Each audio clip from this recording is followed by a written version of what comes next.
Tout est carré, tout est... Il faut faire le lit de telle manière, il faut se baigner à telle heure, il faut faire ça. C'est bien. Je vous annonce que tout cela, quand je disais que c'est Saint Benoît qui a influencé l'Occident, tout cela venait de la règle de Saint Benoît, même dans l'armée. Ah ben, vous voyez.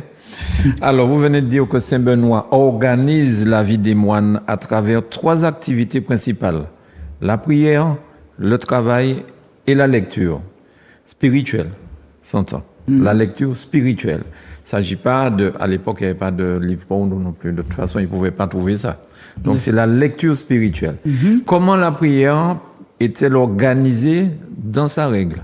Alors, la journée du moine, pour Saint Benoît, est réglée en fonction de ce que lui appelle l'œuvre de Dieu. Saint Benoît appelait ça l'œuvre de Dieu. En latin, opus Dei. Opus Dei, l'œuvre de Dieu. Pour lui, l'œuvre de Dieu, c'est la liturgie des heures. Vous voyez, je vous ai déjà parlé de ce livre. 7 fois le jour, je te célèbre. Vous avez l'office des heures. Donc, nous, c'est dans ce livre-là, l'office des heures, qu'on a toujours dans notre paroisse. Et c'est ce typiquant-là qui est respecté dans notre paroisse. Puisque notre paroisse est organisée comme un monastère. Je l'ai d'abord même, dans notre paroisse, je l'ai appelé mon monastère invisible. C'est comme ça que j'appelle ça. Alors, pour Saint Benoît, cette prière liturgique de l'office des heures, elle est très importante. Saint Benoît dit, on ne préférera rien à l'œuvre de Dieu. Le but, c'est de consacrer à Dieu les différents moments de la journée. Il faut consacrer à Dieu les différents moments de la journée. Et Saint Benoît va le diviser en 3 temps. Il y a ce qu'on appelle les vigiles, les offices du jour et les offices du soir. Alors, il y a d'abord les vigiles. Les vigiles, ça commence souvent entre minuit et le lever du jour. Et donc, au cours de la nuit, il y aura les vigiles.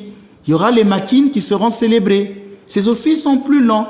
Souvent, ces offices sont dits dans les ténèbres, c'est-à-dire qu'il n'y avait pas de lumière dans l'église, parce que la plupart des moines connaissaient les psaumes par cœur. Vous savez qu'à l'époque, c'était même une règle. Pour être prêtre, il fallait connaître les psaumes par cœur.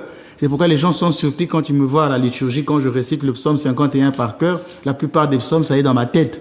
Donc, ce n'est pas impossible. Et donc, c'est pourquoi c'était fait dans le noir, parce que la plupart des moines connaissaient ces psaumes-là dans la tête, par cœur. Donc, cela n'était pas gênant. Et puis, après la vigile, il y a ce qu'on appelle la lecture spirituelle. C'est la Lectio Divina. C'est une lecture priante. On peut lire, par exemple, un texte biblique, un chapitre biblique. Il peut être lu parfois 10 fois. Le même jour, lentement, doucement. Et plus tard, c'est Saint Ignace de Loyola.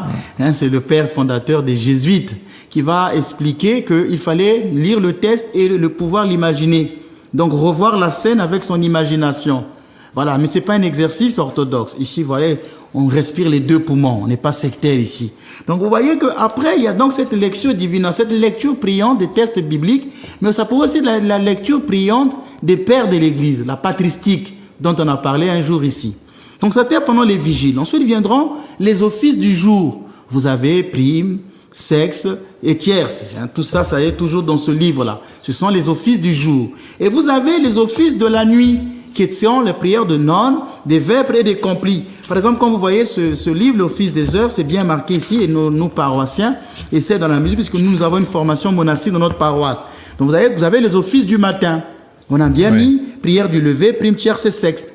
Vous avez les offices du soir, nonnes, petite complis, prière du coucher. Vous avez par exemple en bas les offices des vigiles. Vous avez l'office de minuit, les vêpres et l'orthros. Donc c'était toujours, la journée était divisée en 3 grandes parties.